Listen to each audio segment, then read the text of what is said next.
Sorry about that, guys. For some reason the video cut off right in the middle of this video, so we're just going to start it again from where we left off. So there will be a part 1 and a part 2 to this lecture. Also, during the break from those 2 videos and while it was uploading, I had to go get a root canal. So please excuse my lisp and my jumbling of words. I will do the best I can to make my words make sense. And then just folds down, slides back. The fact that Matt was going to move into a place and his feet wouldn't fit on the bed, that's a recipe for not actually enjoying the space. Oh, yeah. Look at that! The feet don't hang on. It worked for him, which I wasn't totally convinced we could make it work for someone that tall. I mean, I think that the house had their aesthetic. I think it was all Nadia, you know? The house, inside and out, that was Nadia's taste, but it was built for Matt. And so that's the kind of combination of, you know, priorities that actually makes a space work. Yeah, I agree. To the tiny house community, you guys got a tiny house! Tiny house! Whoa. Gosh, this looks up. Okay, so that's just kind of an example showing you what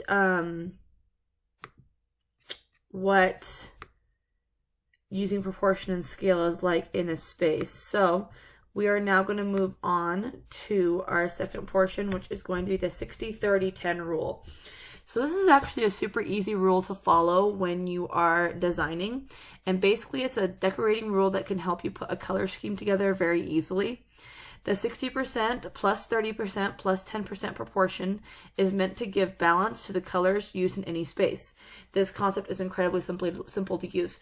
Basically, you pick your 3 colors you want to put in a space, and then you make one 60%, one 30%, and one 10%, and that way it all goes together well and it looks balanced. So the idea is that the 60% color anchors the space and also serves as a backdrop for what comes next. A lot of people use a neutral for this, a gray, a tan, a white, anything that is basically going to be the majority of your color. So a lot of the times neutrals are used. This does not mean a neutral has to be used as your 60%, but it is a common choice. Then you have your 30%, which is the secondary color. And you'll be using half as much of this color as your main color. So this could still be a large amount in your space, but it's not as much as your main color. So this could be like your draperies, accent chairs, bed linens, painted furniture, or even creating an accent wall. The idea is that the secondary color supports the main color, but it's different enough to set them apart and give the room interest. The real fun comes with the accent color you'll be adding next. Your 10% is your accent color. For example, for a living room, this could be your throw pillows, decorative accessories, artwork. For a bedroom, it could be accent pillows on the bed, lamps on the bedside table, and candles on the nightstand. Your accent color can be pulled from artwork in the room or from a printed fabric on larger items.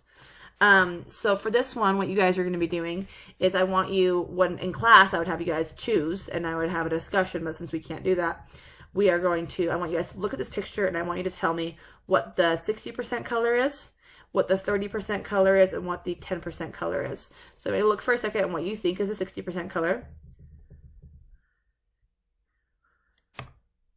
And it is cream. The 30% color is going to be gray. And your 10% color is going to be pink. This next picture, your 60% color is going to be, look around, see if you can figure it out. This one's kind of easy. Brown. Your 30% is going to be white. And your 10% is going to be the red.